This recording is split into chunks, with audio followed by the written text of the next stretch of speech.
दोस्तों, एक इंसान अपनी दुनिया में व्यस्त था, मस्त था। तभी एक दिन अचानक से उसे अपनी 11 साल पुरानी पत्नी की याद सताने लगती है। दोस्तों, उस गांव की याद सताने लगती है। वो कच्चे रास्ते, वो बगीचे, वो पोखरे, वो जगह जहां पर वो अपने पत्नी के साथ अपनी जिंदगी के कुछ बेहतरीन लम्हे गुजारे थे, उन सब चीज़ों की उसको याद आने लगती है। वो इतना बेचैन हो जाता है कि अगले दिन सुबह उठकर वो उस जगह से 70 किलोमीटर दूर अपने पुराने ससुराल पहुंच जाता है। दोस्तों, जब वहाँ पर जाता है तो उन जगहों को देखकर वो खुश हो जाता है और साथ में उदास भी हो जाता है। जब वो अपने पत्नी के बारे में पता करने की कोशिश करता है तो जो सच्चाई पता लगती है उसे जानकर वो रोने लगता है। दोस्तों, ये एक सच्चे प्यार करने वालों की दर्द भरी कहानी है। आइए जानते हैं पूरी कहानी इस वीडियो में। लेकिन आगे बढ़ने से पहले बस वही रिक्वेस्ट कि आप वीडियो को लाइक कर दीजिए, चैनल को भी सब्सक्राइब कर लीजिए ताकि मेरा हौसला बढ़ता रहे। दोस्तों, ये कहानी है बिहार के जिला गोपालगंज की। उस व्यक्ति का नाम सुरेश होता है। 11-12 साल पहले सुरेश और राधिका की शादी होती है। दोस्तों, राधिका एक बहुत ही खूबसूरत लड़की थी। कम उम्र में उसकी शादी हो गई थी। सुरेश और राधिका दोनों बहुत ही प्यार भरा जीवन गुजार रहे थे, बेहतरीन लम्हे गुजार रहे थे। तभी जो सुरेश के परिवार वाले थे वो पति और पत्नी के बीच में दरार डालने की कोशिश करने लगते हैं, उनके ज़िंदगी में जहर घोलने की कोशिश करते हैं। दोस्तों, वो इसमें कामयाब भी हो जाते हैं क्योंकि सुरेश जो था वो बहुत ही कमाऊ लड़का था और कमा कमा कर अपने परिवार में पैसे देता था। और जब राधिका से उसकी शादी होती है तो राधिका ज़्यादातर अपने मायके में ही रहती थी क्योंकि उसके अलावा उसके माँ बाप का कोई नहीं होता है। वो 2 बहनें थीं। बड़ी बहन की शादी हो चुकी थी, वो अपने पति के साथ गुजरात में रहती थी, तो इसीलिए माँ बाप की जिम्मेदारी उसी के ऊपर थी और उन्हीं की वजह से वो ज़्यादातर टाइम मायके में ही बिताती थी। दोस्तों, वो मायके में रहती थी तो सुरेश भी जब भी मुंबई से आता था तो ज़्यादातर अपने ससुराल में ही अपने पत्नी के ही पास रहता था और कुछ पैसे भी उसको देता रहता था। तो उसके घर वालों ने, जो उसके भाई थे, वो 4 भाई होते हैं, और उनकी जो पत्नियां थीं, इन लोगों ने सोचा कि कहीं ऐसा ना हो कि एक दिन वो सारा पैसा अपनी पत्नी के नाम देने लगे और हमारे हाथ में कुछ ना आए। तो इसीलिए दोस्तों, वो सारे के सारे उसके पीछे लग गए। वो मुंबई कमाता था तो उसका कान भरते थे कि तुम्हारी पत्नी बदचलन है, मायके में रहती है, उसका चाल चलन ठीक नहीं है, तुम पैसे देते हो इधर उधर उड़ाती है, इनसे बात करती है, उनसे बात करती है, हमने उसको यहाँ पकड़ा वहाँ पकड़ा, तमाम तरह की बातें। दोस्तों, इस कदर उनके ज़िंदगी में वो लोग जहर घोल देते हैं कि ये पति पत्नी एक दूसरे का साथ छोड़ देते हैं। राधिका हमेशा के लिए अपने मायके चली जाती है और सुरेश जो था वो अपने भाइयों में, बंधुओं में रह जाता है और लगातार पैसे कमाकर अपने परिवार में देता रहा। साल में मुश्किल से 15 दिन 20 दिन के लिए अपने गांव आता था, बाकी वो मुंबई में ही रहता था। सेंटरिंग का फोरमैन था, अच्छे खासे पैसे कमाता था। लेकिन एक बार मुंबई में ही उसका एक्सीडेंट हो जाता है, उसका पाँव टूट जाता है। वहाँ पर वो उसका इलाज करवाता है, प्लास्टर लगवाता है और ये सोचकर घर चला आता है कि घर पे मेरे इतने परिवार हैं, मेरी वहाँ पर देखभाल अच्छी तरीके से हो जाएगी, यहाँ पर 2-3 महीने में क्या करूँगा। लेकिन दोस्तों, जब सुरेश घर आता है तो 6 महीने रुक जाता है और इन 6 महीनों के अंदर अंदर वो पाता है कि ये सारी दुनिया मतलबी की है, सब पैसों के साथी हैं, पैसों के अलावा ना तो कोई रिश्ता है और ना तो कोई नाता है। दोस्तों, जैसे ही वो घर पे आता है तो उसके घर वाले कहते हैं कि मुंबई से यहाँ क्यों चले आए, वहाँ पर अच्छे हॉस्पिटल हैं, अच्छी सुविधाएं हैं, वहीं पर रहते तो अच्छा होता। इस पर जो सुरेश था वो कहने लगा कि यहाँ हॉस्पिटल की ज़रूरत नहीं है, मैंने प्लास्टर लगवा लिया है, दवाई ले रखा हूँ, दवा चल रही है, बस मुझे आराम की ज़रूरत है, सुबह शाम गर्म और ताज़े खानों की ज़रूरत है, इसके अलावा कुछ नहीं है। तो मैं घर पर ही रहूँगा, परिवार के बीच में रहूँगा, थोड़ा मेरा मन भी बहलता रहेगा, इसी बहाने घर पर 2-4 महीने रुक जाऊँगा, नात रिश्तेदारों से मुलाकात हो जाएगी। लेकिन दोस्तों, वो सुरेश जो अपने घर में हर महीने 25 से 30 हज़ार रुपये कमा कर देता था, जब उसकी कमाई रुक गई तो लोग उसको एक एक चीज़ों के लिए तरसा दिए। तो उसके साथ ऐसा बर्ताव किया जाने लगा कि उन लोगों से उसका दिल टूट गया। उसका प्लास्टर कटा ही था, वो ठीक से चल भी नहीं पा रहा था। तभी उस पर मुंबई जाने के लिए दबाव बनाया जाने लगा कि घर में पैसों की किल्लत है, अब यहाँ रहकर क्या करोगे, जाओ वहाँ 4 पैसे कमाओ तभी घर चलेगा। अब ये सब बातें सुनने के बाद और जो उसके साथ बर्ताव किया जा रहा था, इन सब चीज़ों से दुखी हो गया और एक दिन बोल दिया कि अब मैं एक पैसे तुम लोगों को नहीं दूंगा, तुम लोग अपना देखो, मैं अपना देखूंगा। अपने रिश्तेदारों को बुलाया, घर में बंटवारा कर लिया और अपना हिस्सा लेकर अलग रहने लगा। अब दोस्तों सुरेश कमाता था तो 4-6 लाख रुपए अपने नाम जमा भी कर रखे थे। उसने एक घर बनवाना शुरू किया तो उसके परिवार वालों ने इस पर काफ़ी विवाद किया। इसके अलावा भी जो गांव वाले थे वो ताने मारते रहे कि तुम्हारा तो कोई है नहीं, ना आगे है ना पीछे है, किसके लिए बनवा रहे हो। अब दोस्तों इन सब चीज़ों से दुखी हो गया। बस एक दिन यूं ही उसे अपनी पत्नी की याद आने लगी। दोस्तों अगले दिन वो मोटरसाइकिल उठाता है, वहाँ से 70 किलोमीटर दूर उसके पत्नी का गांव था, वहाँ पर जाकर पहुँचता है। तो दोस्तों वहाँ पर ज़माना बदल चुका था। एक पुरानी चाय की दुकान थी जहाँ पर वो पहले बैठकर चाय पीता रहता था। अब की बार देखा तो दुकान बंद थी। कई सारे नए दुकान खुल चुके थे। फिलहाल वहाँ पर बैठा चाय पिया, उन सब जगहों को निहारने लगा जहाँ पर उसकी पत्नी उसको विदा करने आती थी। जब भी वो ससुराल आता था उसकी पत्नी उसको ज़बरदस्ती रोक लिया करती थी।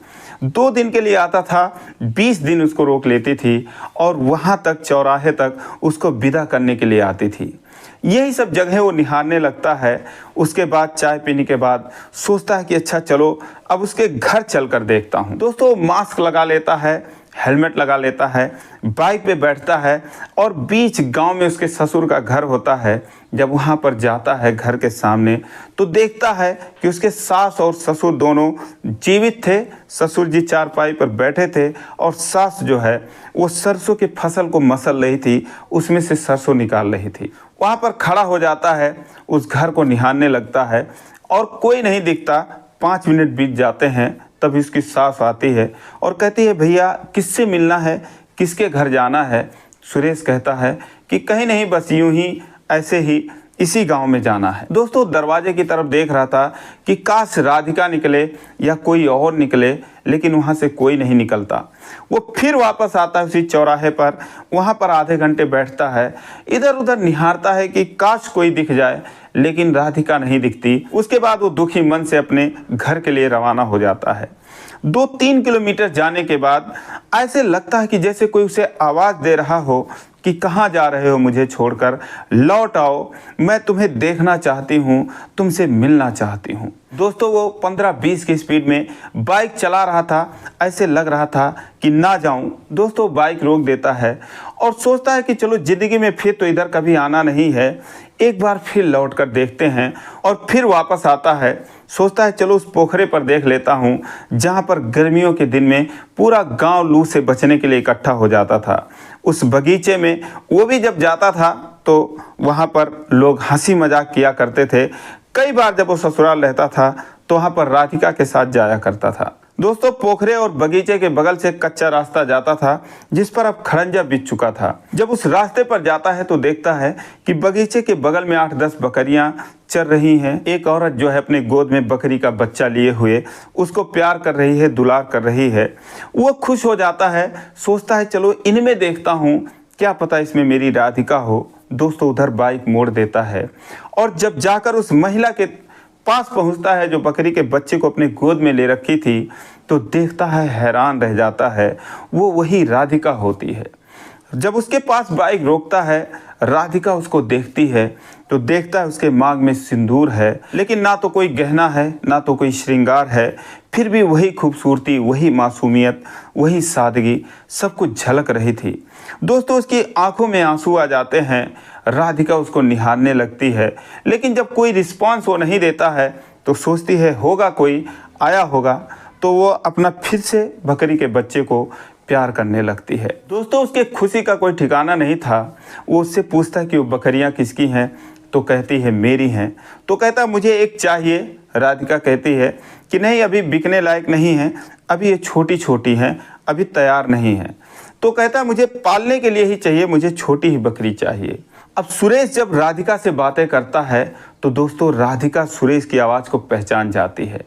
जब उसकी आवाज़ को पहचान जाती है तो उसका सीना जोर जोर से धड़कने लगता है, वो जोर जोर से सांसें लेने लगती है, उठ के खड़ी हो जाती है और कहती है कि अपना हेलमेट उतारो। तो सुरेश कहता है कि मैं कोई चोर उचक्का नहीं हूँ, मैं ऐसे ही बकरी के बारे में पूछ रहा हूँ। लेकिन राधिका कहती है कि नहीं प्लीज़ आप अपना हेलमेट उतारो एक बार। दोस्तों बाइक को खड़ी कर देता है, बाइक से उतर जाता है और अपना हेलमेट उतार देता है। जैसे वो अपना हेलमेट उतारता है, जब उसके चेहरे को देखती है तो दौड़ के उसके सीने से लग जाती है और फूट फूट कर रोने लगती है। सुरेश भी रोने लगता है। राधिका कहती है कि यहाँ पर तुम कैसे आ गए, इतने दिनों तक तुम कहाँ थे, मैं तुम्हारा रास्ता देख रही थी, मेरी आत्मा तुम्हें देखने के लिए तरस गई थी, तुम कहाँ थे, आज भूल कर कैसे इधर आ गए।